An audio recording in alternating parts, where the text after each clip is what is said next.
இயேசுவில் அன்பார்ந்தவர்களே, பிலிப்பியர் 4ஆம் அதிகாரம் 13வது வசனத்தை யாராவது வாசிங்க. பிலிப்பியர் 4:13.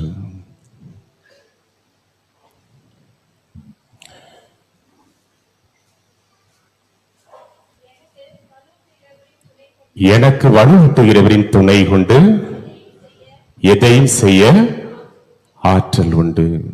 இயேசுவில் அன்பார்ந்தவர்களே, இந்த ஒரே ஒரு இறை வார்த்தையை புனித பவுல் எப்படி உணர்ந்து தன்னுடைய வாழ்க்கை முழுவதும் வாழ்ந்து காட்டினாரோ, இதைத்தான் இன்றைய 3 வாசகங்களும் நமக்கு எடுத்துரைக்கின்றன. எனக்கு வலுவூட்டுகிறவர் என்னோடு இருக்கின்றார், எனவே அவருடைய துணையை கொண்டு நான் எதையும் செய்வேன் என்று சுட்டிக்காட்டுகின்றார்.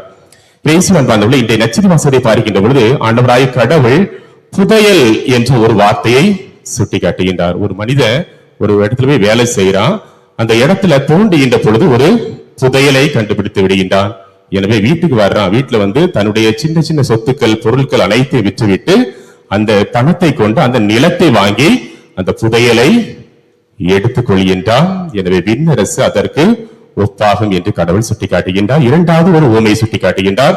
ஒரு முத்தை ஒருவன் பார்க்கின்றான், அந்த முத்தை தன்னுடைய சின்ன சின்ன முத்துக்கள் பொருட்களை கொண்டு அவற்றை வாங்கிக் கொள்கின்றான் என்று கடவுள் இன்றைய நாளில் இந்த 2 உவமைகளை சுட்டிக்காட்டுகிறார். 2 ஒன்றை தான், ஒன்று முத்து, ஒன்று புதையல். புதையலை பற்றி நாம் பல விதமான நாம் கேள்விப்பட்டிருக்கலாம். புதையல்லாம் யாராவது எடுத்திருக்கீங்களா? வள்ளியூர் மக்கள் எங்கேயாவது தெருவில் போற வழியில ஒரு பானை ஃபுல்லா தங்க நிறைய இருந்துச்சு, எடுத்தேன் அப்படின்ட்டு யாரும் இருக்கீங்களா? இல்ல, அப்படிதானே?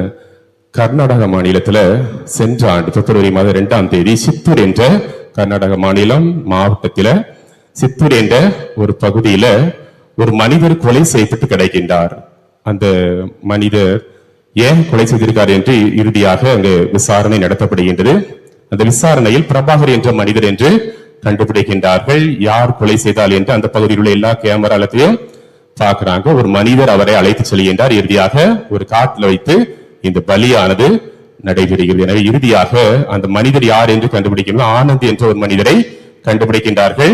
இறுதியாக அவரிடம் கேட்கின்றார்கள், ஏன் இவரை கொலை செய்தால், எப்படி கொலை செய்தார் என்று அவரிடம் கேள்வி கேட்கப்படுகிறது. ஒவ்வொரு நாளும் இந்த பிரபாகர் என்பவர் வேலை முடிஞ்சு மாலை 6 மணி ஆன உடனே அந்த வெளியே போகிறது அந்த மனிதன் பார்த்திருக்கின்றார். எனவே லிப்ட் கேட்டு, பைக்ல லிப்ட் கேட்கின்ற பொழுது இந்த மனிதன் ஆனந்த் என்பவர் அவரை ஏற்றிக்கொண்டு காட்டுல கொண்டு இறுதியாக அவரை கொலை செய்கிறார். ஏன் என்று கேட்டதுக்கு, தன்னுடைய குடும்பத்துல தன்னுடைய வீட்டின் அருகில் ஒரு இடத்துல புதையல் இருக்கிறது, அதற்கு ஒரு ஆண் மனிதரை பலியிட வேண்டும் என்று அங்குள்ள மாந்திரிகர் ஒருவர் சுட்டிக்காட்டினார். எனவே இந்த மனிதரை நான் ஏதாவது ஒரு மனிதர் கிடைப்பாரா என்று பல நாட்களாக பார்த்தேன். இறுதியாக இந்த மனிதர் சிக்கினார். நரபலி கொடுத்து என்னுடைய புதையலை எடுப்பதற்காக நான் கொலை செய்தேன் என்று அந்த மனிதர் கைது செய்யப்பட்டார்.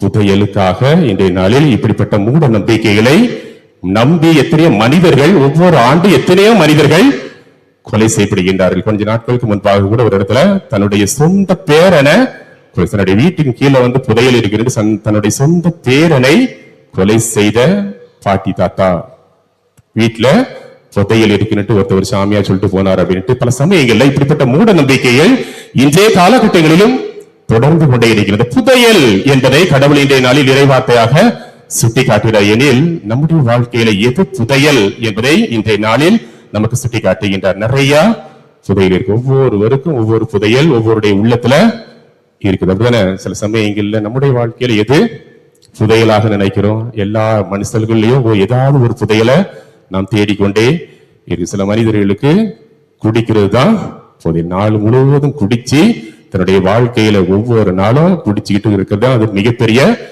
புதையல். இந்த ஒரு சில சமயங்கள்ல கொரோனா டைம்ல எல்லாம் அந்த மதுக்கடையெல்லாம் பூட்டின உடனே ஒருத்தன் நிறைய இடங்கள்ல பேட்டி கேட்கும் சொல்றான், நான் குடிக்கலன்னா செத்தே போவேன். அப்ப அவனை பொறுத்த வரைக்கும் மதுதான் என்னது?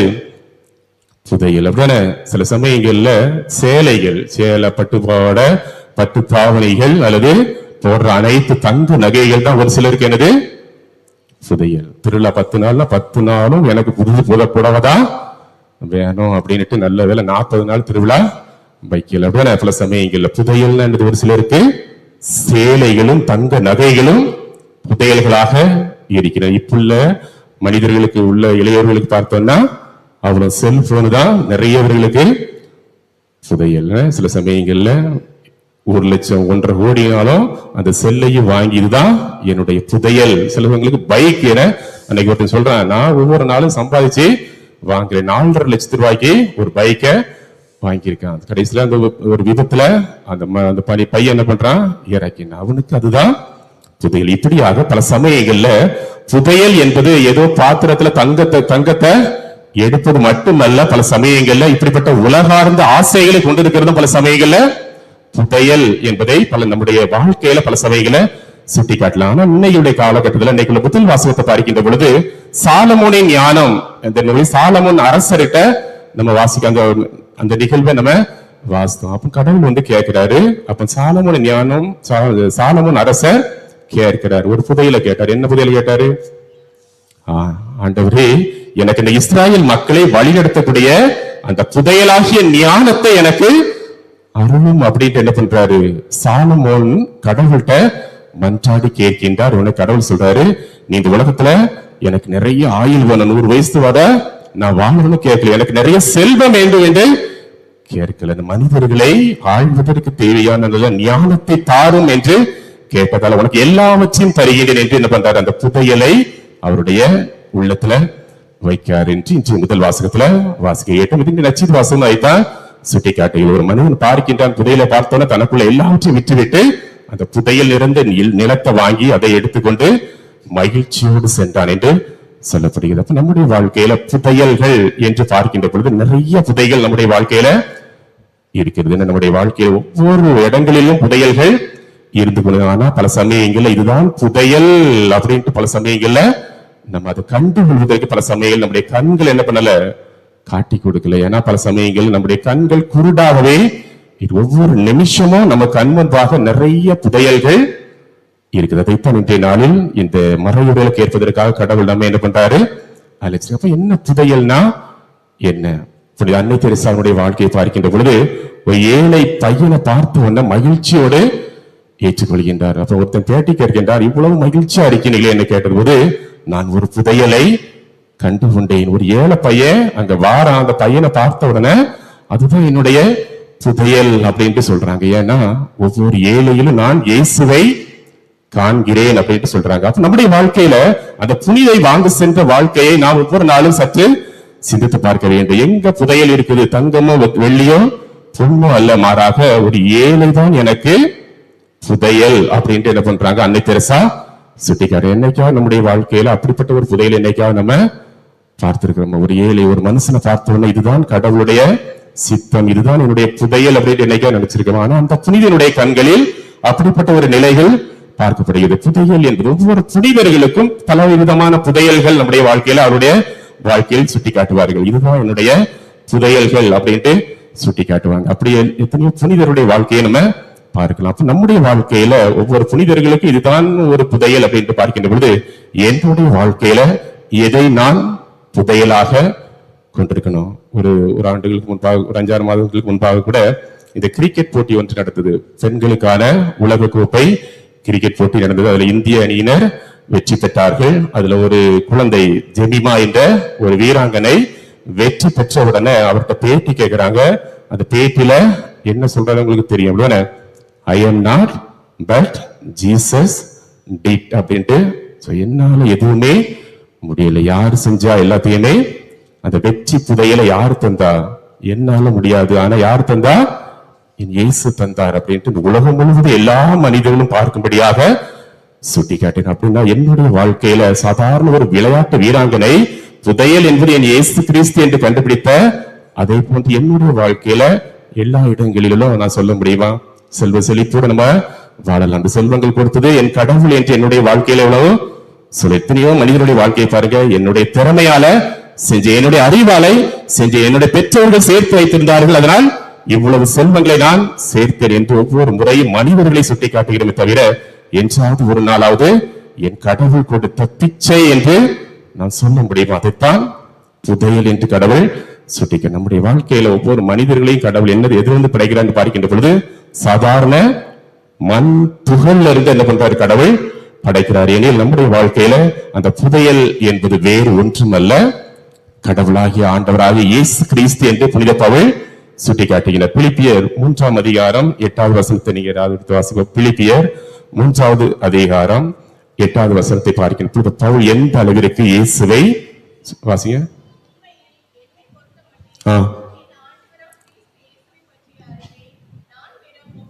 ஒப்பற்ற செல்வம் என்பது கிறிஸ்துவை அறிவதே. அவரை பெற்றுக் கொள்வதற்கு இந்த உலகார்ந்த சொந்த சிந்தனைகள், அறிவுகள், பொருட்கள் அனைத்தையுமே வெறும் குப்பை என்று கருதுகிறேன் அப்படின்னு சொல்றாரு. அப்ப நம்முடைய வாழ்க்கையில் அவருடைய வாழ்க்கையை பார்க்கின்ற பொழுது சில இடங்கள், நிறைய இடங்கள் அடிபடுறாரு, எத்தனையோ போராட்டங்கள் சந்திக்கின்றாரு. இருந்தாலும் அவருடைய வாழ்க்கையை பார்க்கின்ற பொழுது என் ஒப்பற்ற செல்வமாகிய அந்த புதையல் என்னோடு இருப்பதனால இந்த உலகார்ந்த ஒவ்வொரு ஆசைகளையும் நான் குப்பை என்று கருதுகிறேன். அப்ப புனித பவுலை பொறுத்தவரையிலும் அவருடைய வாழ்க்கையில இயேசு கிறிஸ்துதான் உண்மையான புதையல், அவரை நான் கண்டுகொண்டேன், எனவே நீங்களும் கண்டுகொள்ளுங்கள் என்று என்ன பண்றார், எல்லா இடங்களிலும் நற்செய்தியை அறிவிக்கின்றார். எனவே நம்முடைய வாழ்க்கையிலும் ஒவ்வொரு நாளுமே இந்த புதையல் என்பது இயேசு கிறிஸ்து என்பதை சுட்டிக்காட்டு. அதே போல கொலோசையர் 2ஆம் அதிகாரம் 3வது வசனம் பாத்தீங்கன்னா எல்லா மறைப்பொருட்களுடைய அந்த புதையலையும் கிறிஸ்து இயேசுவுக்குள் புதைத்துள்ளார் கடவுள். எனவே அவரை பெற்றுக் கொண்டவர்கள் இந்த உலகத்தில் செல்வர்களாக வாழ்கின்றார்கள் என்று கடவுள் சுட்டிக்காட்டுகிறேன். என்னுடைய வாழ்க்கையில நான் அந்த ஆண்டவராக இயேசு கிறிஸ்துவை பெற்றுள்ளேன். உண்மையிலே நம்முடைய வாழ்க்கையில நான் கடவுளாகிய ஆண்டவரை உண்மையிலே நான் நம்பி இருக்கின்றேன். எனக்குள்ள அந்த புதையல் இருக்கிறாரா? பல சமயங்கள்ல நம்முடைய வாழ்க்கையில அந்த நம்பிக்கை இழப்புகள் பல சமயங்கள்ல நிறைய இருக்குது. அப்படிதானே? அன்னைக்கு போன 2 மாசத்துக்கு முன்னாடி ஒரு ஃபாதர் போன் பண்றாரு. ஃபாதர், வள்ளியூர்ல ஒரு வீட்டை மந்திரிக்கணும் ஃபாதர். சரி ஃபாதர், கண்டிப்பா வாங்க. எத்தனை மணிக்கு? 2 மணிக்கு அப்படின்னாரு. 2 மணிக்கா? இல்ல ஃபாதர், நைட் 2 மணிக்கு ஒரு வீட்டை பால் காய்க்கிறதுக்காக வாரேங்க. எத்தனை மணிக்கா? இரவு 2 மணிக்கு ஒரு வீட்டை பால் காய்க்கிறதுக்காக வரணும்னு கொஞ்சம் யோசித்து பார்த்துட்டு, வரக்கூடாது ஃபாதர் அப்படின்ற உடனே, சரி ஃபாதர் நீங்க சொன்னா சரி. ஏன் ஃபாதர், நீங்க இன்னைக்கு 2 மணிக்கு வருவீங்க, நாளைக்கு ஒருத்தர் 1 மணிக்கு நல்ல நேரம் போட்டிருக்குது, அதனால 1 மணிக்கு நீங்க கண்டிப்பா பால் காய்க்கணும். நான் வர முடியாது. உடனே என்ன சொல்றாரு, அந்த வீட்டுல மட்டும் நீ போன என் வீட்டுக்கு வரமாட்டியா அப்படின்பா. உடனே பல பிரச்சனைகள் வர, வேணா வண்டி பிடிச்சு எங்க போய் அவ்வளோ. ஆமா, 1000 போய் எங்க ஃபாதர் நான் சொன்னதுக்கு வரவே மாட்டக்கார் அப்படின்ட்டு என்ன பண்ணுவோம். பல சமயங்கள்ல நிறைய கடிதங்கள் என்ன பண்ணுவோம், 1000 கொடுத்து வச்சிருவோம். இப்படி நிறைய பிரச்சனைகள் வரும். ஃபாதர் நீங்க வந்துடாங்க ஃபாதர் அப்படின்ட்டு அவரை, என்னப்பா 2 மணிக்கு அவ்வளவு பெரிய ஆசீர்வாதமா? 2 மணிக்கு நல்ல நேரம் காலண்டர்ல போட்டிருக்கிறதால அந்த நேரத்துல வீட்டை பார்த்து பால் காய்ச்சாச்சுன்னா அவ்வளவு பெரிய ஆசீர்வாதம் இந்த உலகத்துல வந்துருமா? இந்த 2 மணிக்கு அந்த நல்ல நேரத்துல வீட்டை பால் காய்ச்ச உடனே அந்த வீடு பெருசாயிட்டு வள்ளியூர்லயே மிகப்பெரிய வீடா மாறிடுமா? அல்லது அவ்வளவு பெரிய சொத்துக்களும் செல்வங்கள் அந்த இல்லத்துல தங்கிருமா? அல்லது 2 மணிக்கு 3 மணிக்கு மரண யோகம் போட்டிருக்கு, அது 3 மணிக்கு எல்லாருமே செத்து போவாங்களா என்று அந்த ஃபாதருக்கு பல சமயங்கள் அறிவுரை கூறக்கூடிய ஞானத்தை கடவுள் அந்த நேரத்துல தருவார். பல சமயங்கள்ல பாருங்க, கடவுள் எனக்குள் இருக்கின்றார், அவர்தான் ஒப்பற்ற செல்வம், அதுதான் புதையல் என்று நான் நம்புகின்றோம். ஆனால் பல சமயங்கள்ல சாதாரண ஒரு ராசியர் ஜோசிய என்று பார்த்து கொண்டு பல சமயங்கள்ல உண்மையான கடவுள் எனக்குள் வாழ்கின்றார் என்று பல சமயங்கள்ல மறந்துடும். நல்ல நேரம் கெட்ட நேரம் அப்படின்ட்டு பல சமயங்கள்ல பார்த்துக்கிட்டு பல சமயங்கள் இப்படிப்பட்ட சூழ்நிலைகளே வாழ்ந்து வருகின்ற மனிதர்களாக எவ்வளவுதான் நீங்க நல்ல நேரம் பார்க்காதீங்க அப்படி சொன்னா கூட பல சமயங்கள் என்ன பண்ற, பல சமயங்கள்ல அந்த 10:45 கண்டிப்பா வந்துருங்க. அல்லது நல்ல நேரம் இந்த வார்த்தைகளை சுட்டி காட்டி பல சமயங்கள்ல நான் எத்தனை மறைவுரைகள் வைத்திருந்தாலும் பல சமயங்கள்ல இந்த வார்த்தையை சுட்டி காட்டி நிறைய பேர் அழைக்கின்றதெல்லாம் பல சமயங்கள்ல வேஸ்ட். 4 வருஷம் இந்த ஊருக்குள்ள பங்கு சாமியாரா இருந்து எவ்வளவுதான் மறைவுரை வச்சாலும் பல சமயங்கள்ல மக்கள் திருந்த மாட்டாங்க அப்படின்னு பல சமயங்களை நினைக்கிறேன். ஒப்பற்ற செல்வம் எங்க இருக்காருன்னா எனக்குள்ள இருக்கு. அவள் வழிநடத்துவார். அவர் எல்லா நேரமும் அவருக்கு நல்ல நேரம் என்று நம்முடைய வாழ்க்கையில நினைச்சோம்னா நம்முடைய வாழ்க்கையில் ஒரு நாளும் இப்படிப்பட்ட 2 மணிக்கும் இரவு 1:30 மணிக்கும் என்ன பண்ண மாட்டோம், கூப்பிட மாட்டோம். வாழ்க்கையில நம்பிக்கை, முழுமையான நம்பிக்கை உங்களுடைய வாழ்க்கையில வரணும் அப்படிங்கிறதற்காகத்தான் ஒப்பற்ற செல்வமாகிய புதையலை நம்முடைய வாழ்க்கையில கண்டுகொள்வதற்கு கடவுள் நம்மை அழைப்பு. எல்லா இடங்களிலும் இந்த புதையலானது இருக்குது. எத்தனை ஆலயங்கள்ல நற்கருணை ஆண்டவராகிய புதையல் இருக்குது. அந்த புதையலை நோக்கி எவ்வளவு நேரம் நம்ம போயிருக்கோம். நம்முடைய வாழ்க்கையில எத்தனை நேரம் நம்முடைய வாழ்க்கையில இந்த புதையலை நோக்கி நான் வந்திருக்கிறேன். எனக்கு அந்த வேலை இருக்கு, இந்த வேலை இருக்கு, அவ்வளவு வேலைகளையுமே நான் வச்சுக்கிட்டு இருக்கோம். தவிர இந்த ஆண்டவர் இந்த புதையலை நோக்கி எத்தனை நிமிஷம் நம்முடைய வாழ்க்கையில நம்முடைய இந்த ஆலயத்தின் முன்பாக என்னுடைய முழங்கால்கள்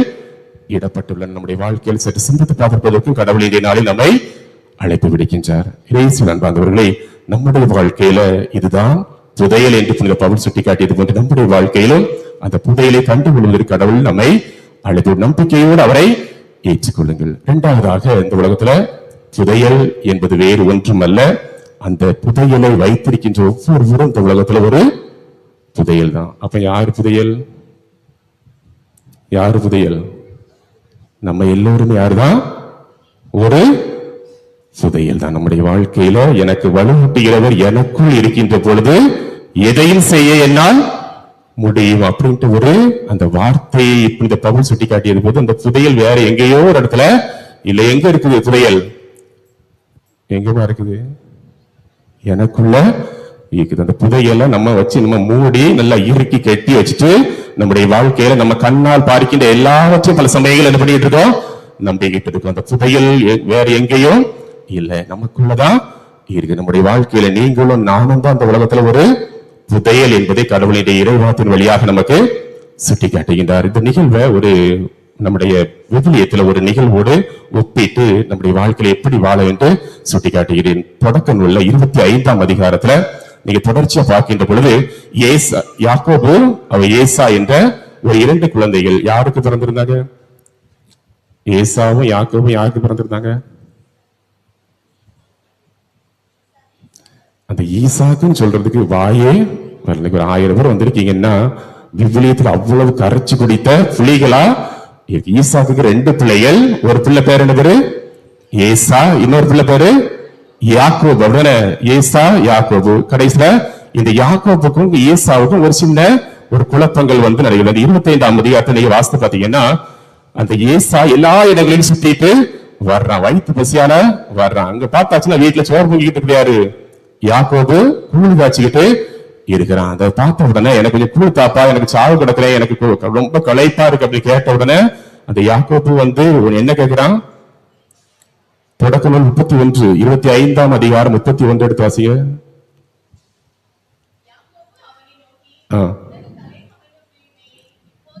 உனது தலைமகன் உரிமையை எனக்கு கொடு, விற்று கொடு என்று சொன்ன. சாதாரண ஒரு அண்ணன் தம்பிகாரட்ட கஞ்சி கேட்கிறான். கொஞ்சோடு கொடுக்க முன்பாக அவன் சொல்றான், உன்னுடைய தலைமகனுடைய உரிமையை எனக்கு விற்று கொடு அப்படின்ட்டு கேட்கிறான். தலைமகன் உரிமையா அப்படின்னு அவனுக்கு ஒண்ணும் இல்லையே, எடுத்துக்க பாதி இருப்பா, எனக்கு அதை வச்சுட்டு நான் என்ன செய்ய போறேன்? மூத்தவன் அப்படிங்கிற மிகப்பெரிய ஒரு ஆசீர்வாதம் இஸ்ரேல் மக்களே நம்புகிறாங்க. மிகப்பெரிய ஒரு ஆசீர்வாதம் தலைமகனாக அந்த குடும்பத்தை ஆட்சி செய்வான். அது மட்டுமல்ல, மற்ற குழந்தைகளை விட அவனுக்கு 2 மடங்கு ஆசீர்வாதம் உண்டு. 2 மடங்கு நிலத்தை, மிகப்பெரிய சொத்துக்கள் 2 மடங்கு சொத்துக்களை அந்த மூத்த மகனுக்கு கொடுப்பாங்க. அவ்வளவு பெரிய ஆசீர்வாதத்தை, உரிமை சொத்தை, தலைமகனுக்குரிய உரிமை சொத்தை நீ எனக்கு விட்டு கொடுத்துருவியா? நீ கொடு, நான் உனக்கு கொடுத்தாரு அப்படின்னு சொல்றேன். அவன் என்ன பண்றான்? பாப்பா அப்படின்னு நான் உனக்கு கொடுத்துறேன் அப்படின்ட்டு என்ன பண்றான்? கொடுத்துறான். ஏசாவும் விற்று விடுகிறார் என்று சொல்லப்படுகிறது. எனவே இறுதியாக யாக்கோபு நிறைவான ஒரு ஆசீர்வாதத்தை பெற்றான். ஈசாக்கு சாவும் தருமாயில என்ன பண்றான்? அந்த யாக்கோபை அழைக்கிறான். நான் இப்ப ஆசி வாங்க ஏசாவை அழைத்து, நான் இப்பொழுது சாக போறேன், அதுக்கு முன்பாக உனக்கு ஆசை வழங்க, நீ அங்க போய் காட்டுல போய் ஒரு விலங்கு அடித்துக் கொண்டு எனக்கு சமைச்சுத்தா, அதை சாப்பிட்டு விட்டு நான் உனக்கு ஆசை வழங்குவேன்கிறார். இதை கேட்டுக் கொண்டிருந்த ரெபேக்கா என்ன பண்றா? யார அனுப்புறா? யாக்கோபு 2வது பையன் என்ன பண்றாரு? அந்த உரிமை பேற்றுக்கு தகுதியற்ற யாக்கோபை என்ன பண்றா? நீ போ கடையில போய் 2 ஆட்டுக்குட்டியை வாங்கிட்டு வா அப்படின்னு சொல்றா. அவனும் வாங்கிட்டு வந்து கொடுத்து அதை சமைத்து நீ போய் உன் தந்தையிடம் ஆசி பெற்றுக்கல. ஏன்னா ஈசாக்கு கண்ணு தெரியாது. அப்படி சொன்ன அந்த ஆட்டுக்குட்டியினுடைய தோழியை உரிச்சு அந்த யாக்கோபுக்கு மேல என்ன பண்றா? போடுறா. ஏன்னா ஏசா உடம்பு முழுவதும் ஆட்டுக்குட்டி ரோமம் போல இருந்ததால அதை வச்சுக்கிட்டு இறுதியாக அந்த உணவை சமைத்ததை உண்டு விட்டு ஈசாக்கு யாக்கோபை என்ன பண்றாரு? ஆசீர்வதிக்கின்றார். தலைமகனுடைய பேச்சை இப்ப யார் பெற்றுக்கொள்கின்றார்? இந்த யாக்கோபு பெற்றுக்கொள்கின்றார். இயேசுவில் அன்பார்ந்தவர்களே, இது வலுவற்ற தகுதியற்ற ஒரு மனிதனுக்கு கடவுளுடைய ஆசீர்வாதம் கடைசியில் என்ன பண்ணுவது? கொடுக்கப்படுகிறது. அந்த தலைமகனுடைய அந்த உரிமை பற்றி யாராவது வாசிப்போம். தொடக்க நூல்ல தலைமகனுடைய உரிமை பேச்சு 27 27வது வசனத்தை யாராவது வாசிப்போம். தலைமகனுடைய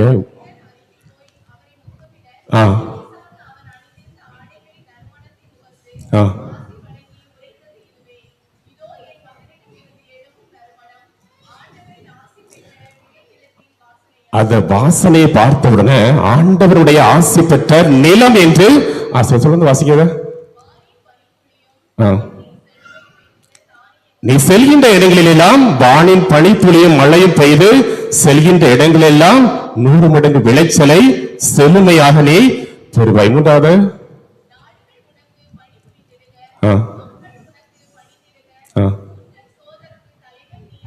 ஆமா, இந்த உலகத்துல வாழ்கின்ற பொழுது எல்லா நாடுகளும் உனக்கு அடிமையாக, உனக்கு நாடுகள் மட்டுமல்ல உன்னுடைய சொந்த சகோதரர்கள் கூட உனக்கு அடிமையாவார்கள்.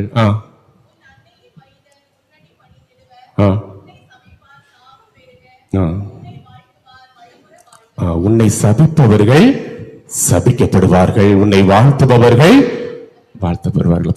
தலைமகனுடைய உரிமை என்பது ஏதோ அவன் மூத்தவே 2வது காரன் அப்படின்ட்டு இஸ்ராயல் மக்கள் நம்மளை இவ்வளவு ஆசீர்வதி, எங்கு சென்றாலும் அந்த இடம் ஆசீர்வதிக்கப்படும். எங்கு சென்றாலும் நீ விளைச்சல் வைக்கிறியோ அந்த இடம் 100 மடங்கு ஆசீர்வாதத்தை பெற்றுவிடும். உன்னை சகோதரர்கள் கூட, உன்னை மூத்த சகோதரர்கள் உன்னை வணங்குவார்கள், அடிமைகளாக மாற்றப்படுவார்கள் என்று இவ்வளவு ஆசீர்வாதத்தை கொடுத்துட்டு உன்னை சபிப்பவர்கள் சபிக்கப்படுவார்கள்.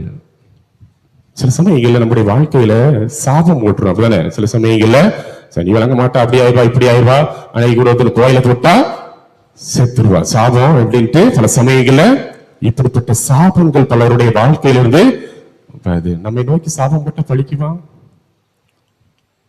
பழிக்காதா? இப்ப வாசித்தீங்க, உன்னை சபிப்பவர்கள் சாபத்தை பெற்றுக் கொள்வார்கள். எவையவே உன்னை சபிக்கணும் அவன் குடும்பம் தான் என்ன பண்ணும், சாபத்தை. வாழ்க்கையில கொஞ்சம் இறை வார்த்தையை யோசித்து பார்க்கின்ற போதுதான் புதையல்கள் எல்லாமே எங்கதான் இருக்குது, இறை வார்த்தைக்குள்ளதான். இது நம்முடைய வாழ்க்கையில அந்த இறை வார்த்தை சுட்டி காட்டுவது இன்னைக்கு புதையல் என்பது நம்ம ஆண்டவர் இயேசு கிறிஸ்து. அந்த புதையலை ஞானஸ்நானத்தின் வழியாக நான் பெற்றுக்கொண்டேன், அந்த புதையல் ஒன்று எனக்கு இருக்கின்றது. அப்படின்னா எந்த மனிதரை என்ன சாபம் போட முடியும்? யாராவது சாபம் போட முடியுமா? நீ இந்த அழிஞ்சு போ, அப்படி போ இப்படி போன்னு சொன்னா எது சொன்னாலும் அவன் குடும்பம் தலைகீழா நம்முடைய வாழ்க்கையில இன்னைக்கு இறைவார்த்தை சுட்டிக்காத பார்ப்போம். அந்த தலைமகனுக்குரிய உரிமையை யாக்கோபு பெறவில்லை, மாறாக இன்னைக்கு உள்ள கிறிஸ்தவ பிள்ளைகளாக நீங்கள் ஒவ்வொருவர் என்ன பண்ணிருக்கீங்க, பெற்றுவிட்டீங்க. ஹல்லேலூயா. உண்மையிலே புரியுதா? புதையல்லாம் எங்க இருக்குது?